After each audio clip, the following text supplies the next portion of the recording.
நம்ம கடையில் வாங்குற தக்காளியில் ஒரு சில டைமில் இந்த மாதிரி வெடிப்பு இருக்கிறத பார்த்துருப்போம். அது எதனால் வருது அப்படின்றத இந்த வீடியோவில் டீட்டெயிலாக பார்க்கலாம். தக்காளி கிராக் ஆகிறதுக்கு நிறைய காரணங்கள் இருக்குது. இதில் மெயின் காரணம் என்னன்னா தண்ணி அதிகமாக விடுறதுனால தான். தண்ணி அதிகமாக விடுறதுனால என்ன ஆகும் அப்படின்னா அதோட சத பகுதி ஃபாஸ்ட்டாக வளர்ந்துடும்.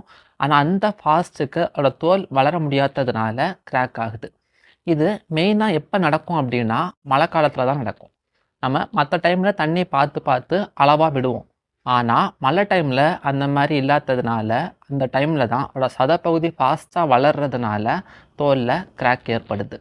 அதே மாதிரி செடிக்கு தண்ணி தேவைப்படும் போது நம்ம செடிக்கு தண்ணி விடாமல் இருக்கிறதுனால கூட இந்த மாதிரி கிராக் ஆகுது. அப்போ அந்த டைமில் அதோட வேர்பகுதியில் ஈரப்பதம் இல்லாததுனால இந்த மாதிரி ஆகுது.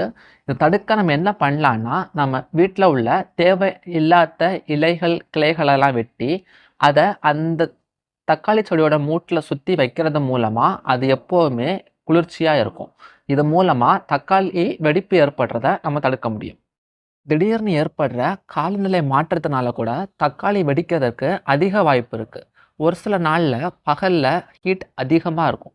அதே இது இரவில் நல்லா மழை பெய்யும். இந்த மாதிரி சடனாக கிளைமேட் சேஞ்ச் ஆகுறதுனால இந்த மாதிரி தக்காளி வெடிக்குது. ஒரு சிலருக்கு டவுட் இருக்கும், இந்த மாதிரி வெடித்த தக்காளியை நம்ம யூஸ் பண்ணலாமா அப்படின்ட்டு. இந்த மாதிரி தக்காளியை நம்ம யூஸ் பண்ணுறதுனால நமக்கு எந்த பாதிப்பும் கிடையாது. நம்ம அந்த கிராக்கான பார்ட்டை மட்டும் கட் பண்ணிவிட்டு நம்ம சமையலுக்கு தாராளமாக யூஸ் பண்ணலாம். இந்த மாதிரி கிராக் ஆகாமல் இருக்கிறதுக்கு அந்த செடிக்கு தேவையான ஃபெர்டிலைசரை நம்ம கரெக்டாக கொடுத்தாச்சுன்னா கூட ஒரு சில டைம் இந்த மாதிரி கிராக் ஆகாமல் தடுக்க முடியும்.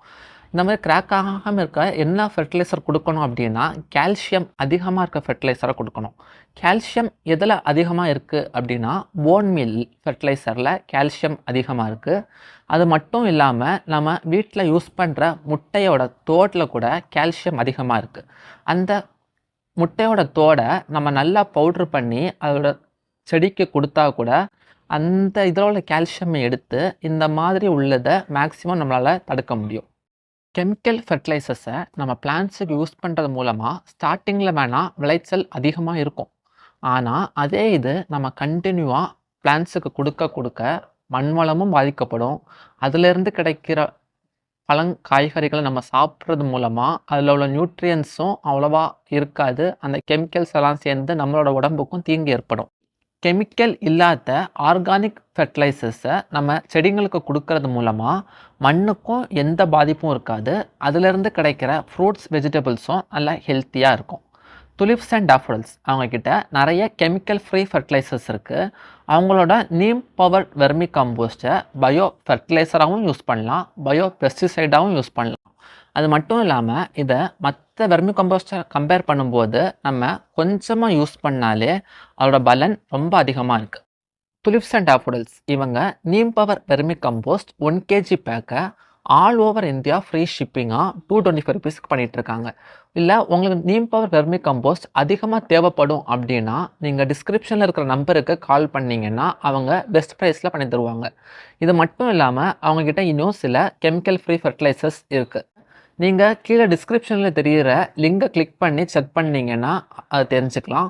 இல்லை மேலும் டீட்டெயில்ஸ் உங்களுக்கு வேணும்னா கீழே டிஸ்கிரிப்ஷனில் இருக்க நம்பருக்கு கால் பண்ணிங்கனாலே அவங்களே உங்களை கைட் பண்ணுவாங்க. நம்ம சேனல் நேம் சொன்னீங்கன்னா மேலும் பல காம்போ ஆஃபர்ஸ் கூட உங்களுக்கு தருவாங்க. இது மாதிரி மேலும் நிறைய இன்ஃபர்மேஷன் தெரிஞ்சுக்க நம்ம சேனலை சப்ஸ்கிரைப் பண்ணுங்கள். தேங்க்ஸ் ஃபார் வாட்சிங்.